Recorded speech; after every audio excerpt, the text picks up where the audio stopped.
رمضان رمضان. Assalamu alaikum wa rahmatullahi wa barakatuh. Alhamdulillah wa salatu wa salamu ala rasulillah. Amma ba'du, tukiwa na muendelezo wa darasa yetu ya birrul walidain, leo tukiwa katika halaka ya 5. Leo inshallah tutaingia katika kueleza adilla fil Qur'an. Tutakuwa tuchanganya baina adilla fil Qur'an wa adilla fi sunna an-nabawiyya na aqwalul ulama, kwa sababu hum warathatul anbiya. Kwa hiyo kwanza tukiingia katika Qur'ani tutaleta baadhi ya aya na huenda tukataja baadhi ya hadith, kisha tukarudi tena kwenye ayat na kadhalika. Yani itakuwa ni jambo la mchanganyiko na kueleza baadhi ya matukio muhimu katika kufahamisha na kueleza namna gani umuhimu wa birrul walidain. Tukija katika suratul Isra, ambayo hii ni aya maarufu, yani imeshakuwa ni mahfudha lilalam kullu takriban, kila mmoja ifahamu aya hii, nayo ni ile aya ya iliyopo ndani ya suratul Isra namba 23 kama sikosei. Naam, aya 23 katika suratul Isra inayosema waqada rabbuka alla ta'budu illa iyyahu wa bil walidaini ihsana imma yablughanna 'indaka al-kibara ahaduhuma aw kilahuma fala taqul lahumā uffin wala tanharhuma wa qul lahumā qawlan karima.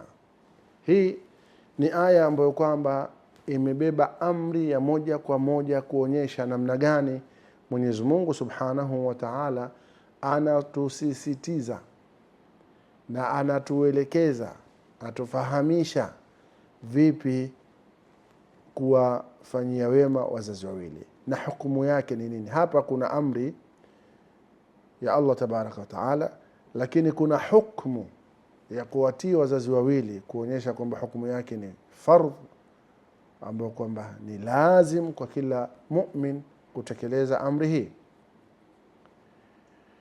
Naam, asema waqada rabbuka alla ta'budu, na hakika Mwenyezi Mungu Subhanahu wa Ta'ala ameshapitisha waqada rabbuka. Wanasema alqada walqadar biyadi Allah Subhanahu wa Ta'ala. Qada ni mapitisho au ni hukumu za Mwenyezi Mungu Subhanahu wa Ta'ala, au ni maamuzi ya Mwenyezi Mungu Subhanahu wa Ta'ala. Lolote waweza kusema, kwa sababu Kiarabu ina tafsiri nyingi sana. Na ukasema kwamba Mwenyezi Mungu Subhanahu wa Ta'ala katika hii asema waqada rabbuka, maana yake Mwenyezi Mungu amehukumu, amepitisha, ameamrisha au amesema nini? Alla ta'budu, hakuna apasaye kuabudiwa kwa haki illa iyyahu, isipokuwa yeye Allah jalla jalaluhu. Nini maana ibada?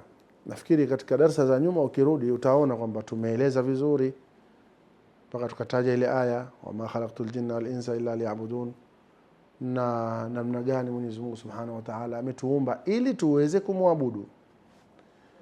Na aliposema hakutuumba isipokuwa tumwabudu yeye, maana yake ni kwamba tayari ndani ya kule kutuumba ametupa uwezo wa kutekeleza zile ibada. Mwenyezi Mungu Subhanahu wa Ta'ala hajatuamrisha jambo ambalo kwamba hatuliwezi. Mwenyezi Mungu Subhanahu wa Ta'ala hawezi kutukalifisha jambo ambalo kwamba haliendani na maumbile yetu.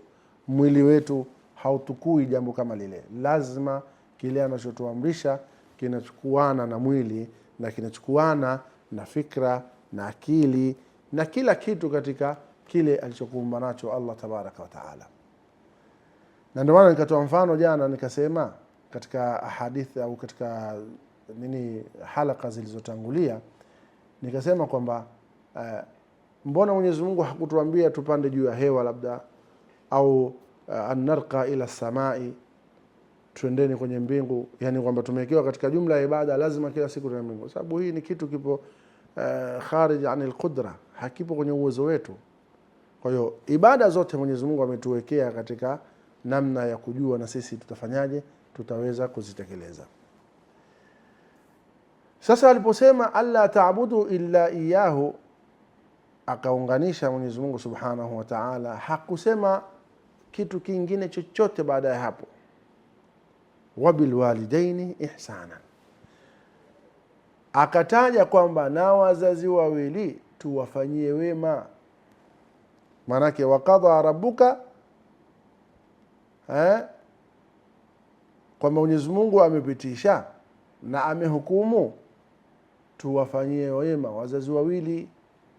Manake baada ya kufanya ibada, ile hukumu ya Mwenyezi Mungu na qadha ya Mwenyezi Mungu na mapitisho yake na amri yake ni kwamba baada ya ibada basi wafanyieni wema wazazi wenu wawili.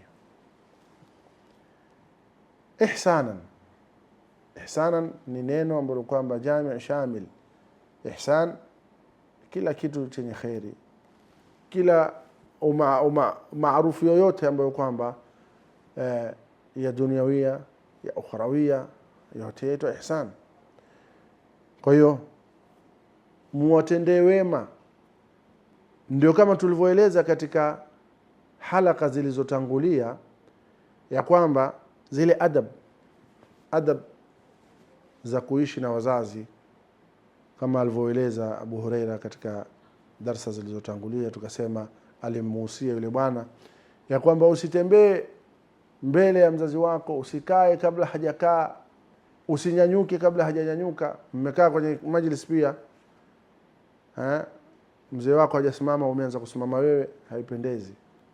Hata mnakula chakula pia haipendezi. Wakati mnakula chakula uko na baba na mama, wacha baba na mama, ndugu zako wakubwa zako tu, mmekaa mnakula, kwanza aanze mtu mzima, halafu vile vile sio wewe umemaliza unanyanyuka unaondoka zako, bwana mimi nishashiba jamani, haya naomba. Hapana, lazima kiadabu na husnul khuluq, ni kwamba mzee ndio atoke pale, kisha afuatie mama, kisha kaka na wengineo.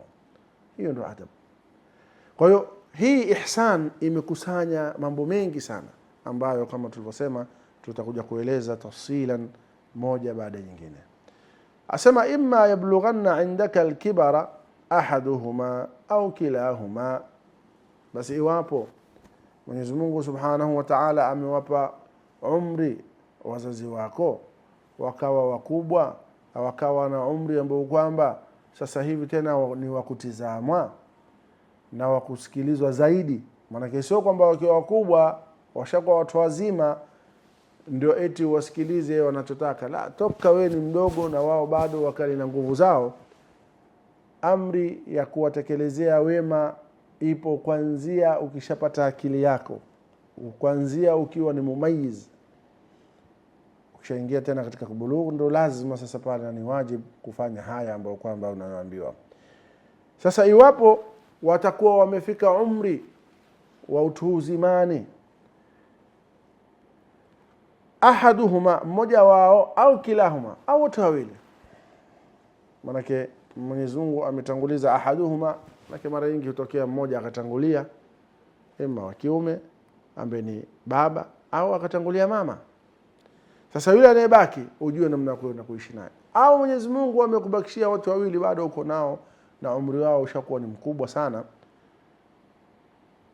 ufanyeje? Fala taqul lahuma uffin, basi usije ukateleza ewe mtoto, usije ukateleza ewe kijana.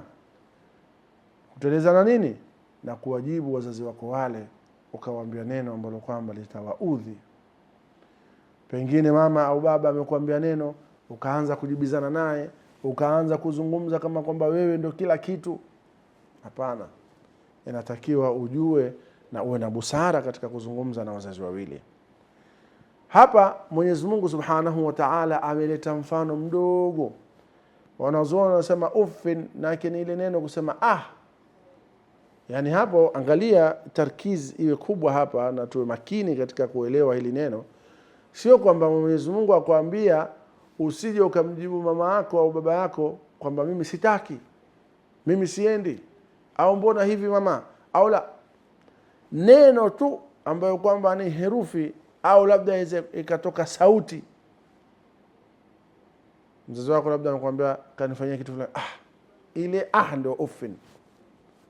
Kule kusema nimechoka au kuguna usema au yani ukatoa sauti yoyote ambayo kwamba itafahamisha na kuonyesha kwamba wewe umekasirika, hiyo haitakiwi na ni haram, sababu hapa ni amri ya Mwenyezi Mungu Subhanahu wa Ta'ala. Anasema fala taqul lahuma uff. Kalima saghira, neno dogo, yani ni herufi tu ukitoa wewe na ukaonyesha hasira zako, basi tayari unaingia katika nini? Kumuasi Mwenyezi Mungu Subhanahu wa Ta'ala na kumkosea Allah Tabaraka wa Ta'ala. Wala tanharhuma, wala usiwafokee ukatolea maneno. Sasa ikiwa wewe umeambiwa wala taqul lahum uff, maana yake kama mwanangu nenda kanifanyia kitu fulani, nitaka uende Malindi leo, kuna jambo 1 2 3. Mwanangu leo nitaka usafiri uende sehemu fulani, nitaka ukanichukulie kitu fulani. Ile haitakiwi. Ni makosa makubwa kumtolea sauti mzazi wako. Sasa ikiwa hilo halitakiwi huku kwa kuwafokea na kuwasema au na kuambia maneno ambayo kwamba ya kukosa adab, ya kukosa ihtiram, akhlaq, hilo ndo kabisa Mwenyezi Mungu akalitia taukidi, wala tanharhuma wa qul lahum qawlan karima. Lakini badala yake uambie maneno mazuri, maneno ya ambayo kwamba ni ya kutia furaha katika kifua cha mama, ya kutia furaha katika kifua cha baba, ili kupata radhi zao. Mwenyezi Mungu atuwafikie kila alkhairi na atujalie ni kusikiliza mazuri. Inshallah tutaendeleza haya katika halaka inayofuata. Wassalamu alaikum wa rahmatullahi wa barakatuh.